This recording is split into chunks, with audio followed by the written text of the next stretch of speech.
Un rêve qu'on a tous, c'est remplacer notre salaire grâce à la bourse, mais la réalité, c'est combien il faut qu'on investisse pour pouvoir dire bye à notre patron. Et bien, c'est la question à laquelle je vais tenter de répondre dans cette vidéo à travers cette étape. Donc, on est parti directement sur mon écran.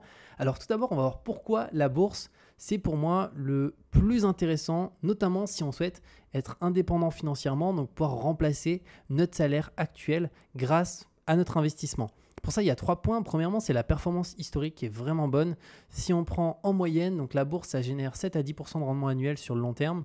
Pour le S&P 500, on est plus sur 10% par an sur les 50 dernières années. Et le MSCI World, on est plus sur 8% par an, donc ce qui est une très très bonne performance avec un très bon rendement. Deuxièmement, ça va être l'effet boule de neige qu'on va avoir sur notre capital en bourse. Donc grâce notamment aux intérêts composés, il faut savoir que notre capital, il va doubler tous les 7 à 10 ans avec un rendement qui va être de 7 à 10%. Donc 10 000 euros investis à 10% par an, ça devient 67 000 euros après 20 ans. Donc vous voyez que c'est quasiment un x7 en 20 ans. Donc c'est vraiment énorme et surtout sans rien faire. Et en troisième élément, c'est que c'est moins de gestion que l'immobilier ou l'entrepreneuriat, où là, on va avoir pas de gestion locative avec la bourse, que ce soit la partie loyer impayé, travaux, impôts fonciers. Tout ça, on n'a pas. On n'a pas de gestion active comme dans un business. On a comme des salariés, des prestataires, un comptable à gérer, etc. C'est accessible avec très peu de capital. Contrairement à l'immobilier où généralement on va demander un apport de 5 à 10% minimum. Là, clairement, on peut commencer à investir avec des montants qui vont être beaucoup plus faibles, 50 euros par mois ou un petit peu plus si on le souhaite. Maintenant, on va voir combien faut-il pour remplacer son salaire avec la bourse. Pour ça, il y a 3 éléments. Premièrement, on va pouvoir prendre en compte la règle des 4%. Donc cette règle, elle vient d'une étude historique qui est la Trinity Study, qui a été faite sur les retraits d'un portefeuille boursier qui est investi en bourse. Et elle montre qu'on peut retirer 4% du capital chaque année à vie sans risquer d'épuiser son capital. Alors cette règle, ça permet d'avoir une idée globale, mais la réalité c'est qu'elle a aussi des défauts, c'est qu'elle est, pour le coup, elle avait été prise sur une période de 30 ans exclusivement. Donc pour le coup, elle a été refaite par pas mal de personnes sur une période de 40 ans, et on peut voir que le taux de réussite à peu près est de 90%, donc il y a 9 chances sur 10 si on retire 4%, de toujours se retrouver avec un capital et de ne jamais aller à zéro. Donc ça, c'est une bonne chose. Si on veut du coup augmenter encore plus et favoriser les chances que ça fonctionne encore mieux, vaut mieux être à 3,5%, voire même un petit peu en dessous, pour réduire le risque directement. Maintenant, en deuxième élément, ça va être des exemples concrets. Et pour ça, j'ai pris des revenus mensuels souhaités. Mais bien entendu, vous pouvez prendre aussi votre propre revenu si vous, votre objectif, c'est vraiment de remplacer pile poil votre salaire. C'est aussi possible de prendre directement votre revenu. Alors j'ai pris tout d'abord 2 000 euros par mois, parce que 2 000 euros par mois, pour moi, c'est le montant où on peut quasiment bien vivre de partout. Alors on va peut-être pas vivre très bien à Paris, à Londres, à New York, c'est sûr, mais dans beaucoup d'endroits du monde, franchement, on peut très bien vivre. En France, ça dépend d'où. À la campagne, 2 000 euros par mois, je trouve qu'on vit très très bien, mais ça peut dépendre. Voilà, si on a des enfants, etc., ça peut être un petit peu plus compliqué. Donc 2 000 euros par mois, ça nous fait un revenu annuel de 24 000 euros par an. Et pour avoir 24 000 euros par an avec la règle des 4%, il nous faut un capital de 600 000 euros. Maintenant, si on prend du 3 000 euros par mois, donc 36 000 euros par an, là, c'est 900 000 euros de capital.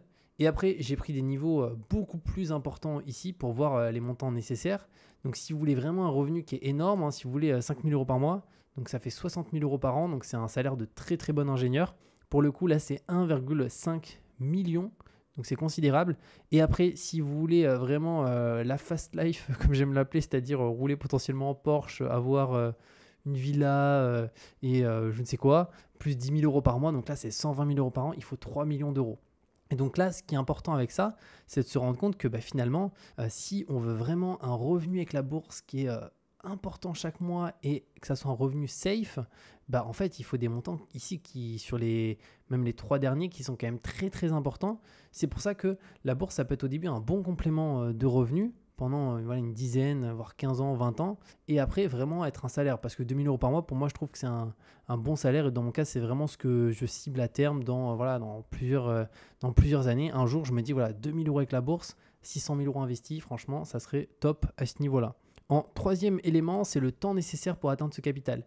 Et là, ce temps nécessaire, il va dépendre du montant que vous investissez. Alors, pour l'exemple ici, j'ai pris un montant de 500 euros par mois. Parce que je trouve que 500 euros par mois, c'est vraiment un très bon montant investi. Parce que si on gagne 2000 euros net, ce qui est vraiment possible en France, hein, gagner 2000 euros net sur certains postes, ça dépend dans lesquels, bien entendu. Mais moi qui est dans l'informatique, 2000 euros net, voilà, qu'on travaille dans le SEO, le SEA, qu'on est aussi directement dans la vente, on est sale ou tout autre, franchement, on peut toucher 2000 euros net. Et il faut savoir que du coup, si on épargne 25%, ça nous fait 500 euros par mois d'investissement, ce qui est vraiment excellent. Et après, là, c'est plus si on a des beaucoup plus gros revenus, bah, ça va nous permettre d'aller plus vite. Mais on peut voir que 500 euros par mois d'investissement, pendant 20 ans, ça nous fait ici un capital de 295 000 euros. Ici, c'est avec un investissement mensuel plus du rendement moyen de 8%. Donc on peut voir que, imaginons, bah là, on investit 500 euros par mois pendant 20 ans, et qu'on avait un patrimoine à zéro, on va être autour des 300 000 euros. Bien sûr, ça pourrait être un petit peu plus, un petit peu moins. Donc, ce qui est déjà franchement très bien parce que 300 000 euros, sachez que vous pouvez verser 1000 euros par mois à vie, ce qui est non négligeable. 1000 euros, on va à Bali, on peut vivre sur un mois, enfin, on peut vivre chaque mois avec 1000 euros sans aucun problème.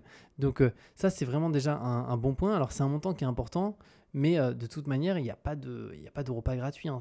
Tout va prendre forcément du temps. Mais si on compare à une personne qui n'a jamais investi, ça va être catastrophique. Parce qu'une personne qui n'a jamais investi, en fait, ne pourra jamais prendre sa retraite anticipée ou s'arrêter un petit peu plus tôt.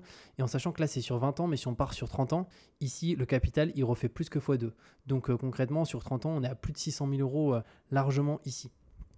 Maintenant, on va regarder comment construire un portefeuille d'ETF efficace, notamment pour remplacer ici pour l'exemple un salaire.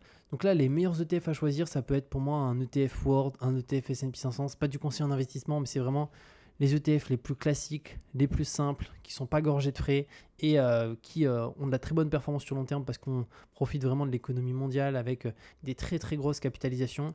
Même si on est sur le S&P 500, ce sont des entreprises qui sont dans le monde entier. Donc clairement, on profite de la croissance mondiale aussi à travers exclusivement du S&P 500.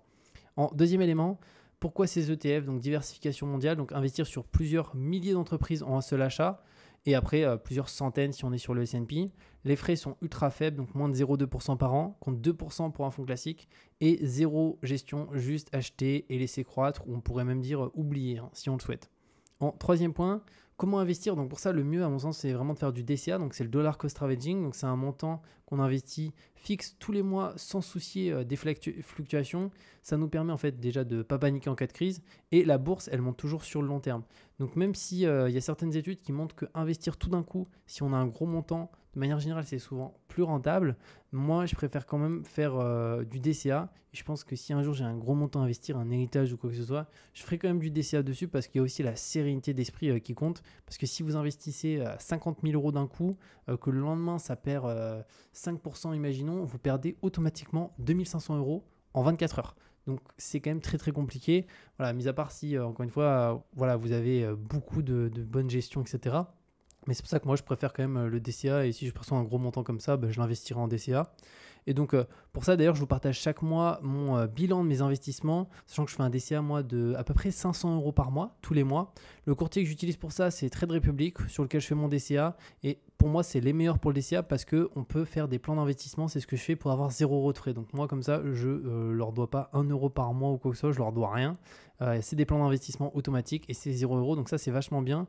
Et si vous souhaitez d'ailleurs investir sur Trade Republic, que ce soit à travers un compte titre ou un PEA, les deux sont possibles. Et je vous mettrai un lien cette vidéo qui vous permet d'avoir une action offerte jusqu'à 40 euros après le premier investissement avec le lien en description directement. Maintenant, en quatrième élément, c'est comment maximiser son taux d'épargne pour atteindre l'indépendance financière plus vite parce que on l'a vu qu'au minimum, souvent ça nous prendra 20 ans. La réalité, c'est ça. Bien entendu, il peut y avoir des exceptions, notamment si on a l'héritage qui arrive et tout. Mais bon, on ne va pas nous souhaiter d'avoir des décès dans notre famille. Donc, on ne compte pas là-dessus. Le but, c'est de compter que sur nous-mêmes.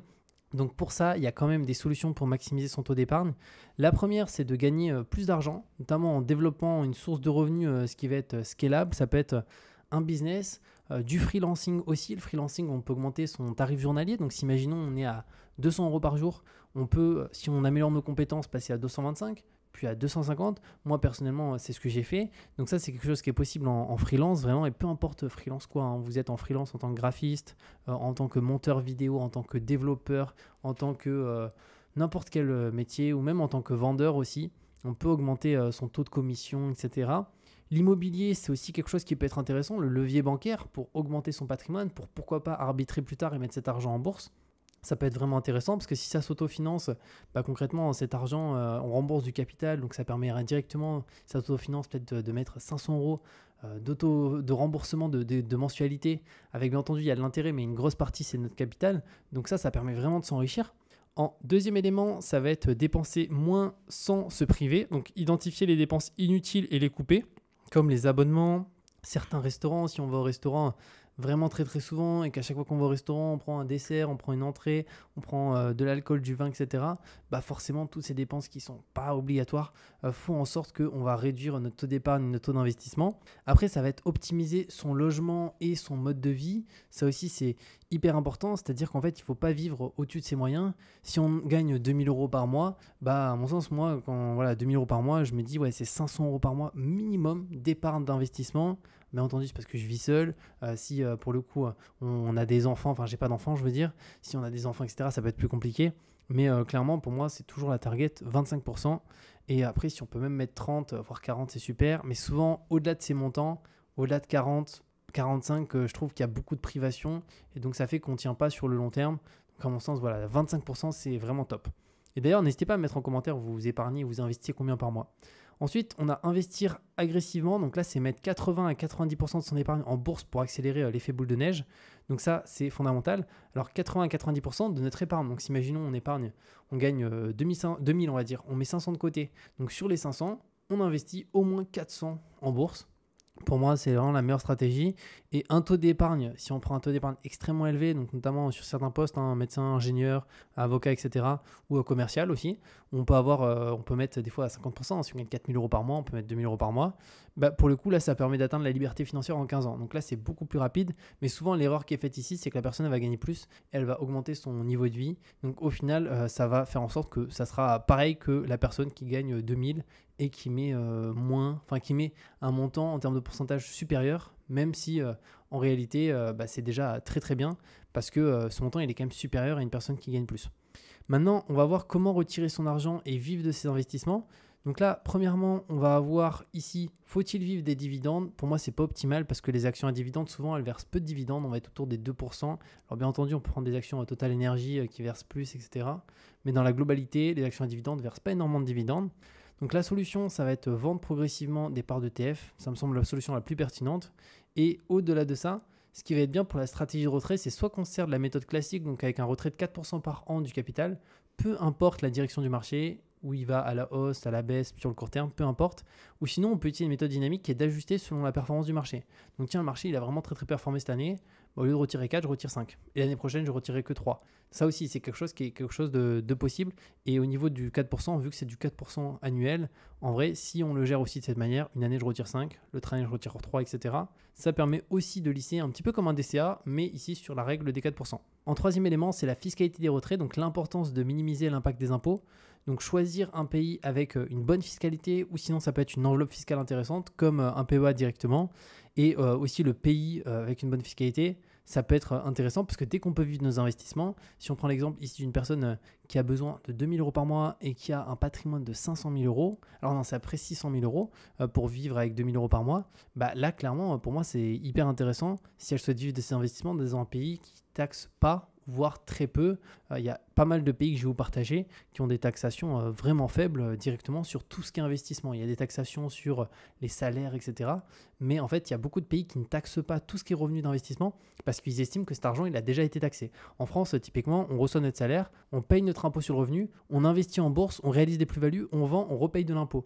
Et en fait, il y a beaucoup de pays qui partent du principe qu'on ne taxe jamais l'argent deux fois. Donc, on va taxer le revenu. Par contre, une fois que le revenu est taxé, vous faites ce que vous voulez de votre argent. Et si vous faites un x 10 000 en crypto, c'est votre argent, c'est zéro.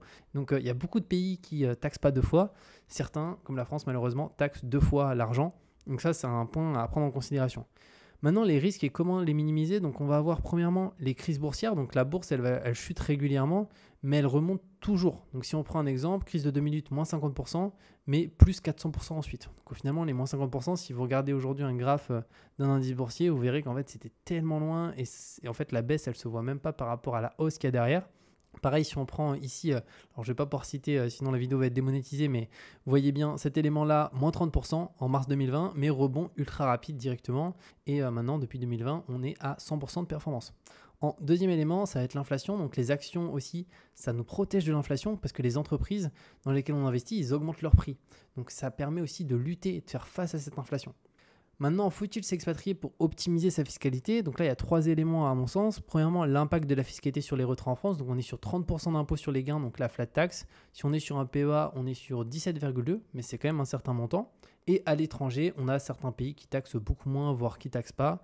Donc les meilleurs pays, à mon sens, pour les investisseurs en bourse, c'est pas forcément là pour l'immobilier, etc., mais pour la bourse, on va avoir la Thaïlande qui taxe à zéro en fait les revenus qui n'arrivent pas en Thaïlande. Donc imaginons que vous avez un compte titre, peu importe où, qui n'est pas en Thaïlande et que vous rapatriez pas cet argent parce que vous n'en avez pas besoin. Imaginons vous avez d'autres revenus à côté. Dans ce cas-là, c'est zéro. Andorre, c'est aussi très très faible. Il me semble qu'on a 10%.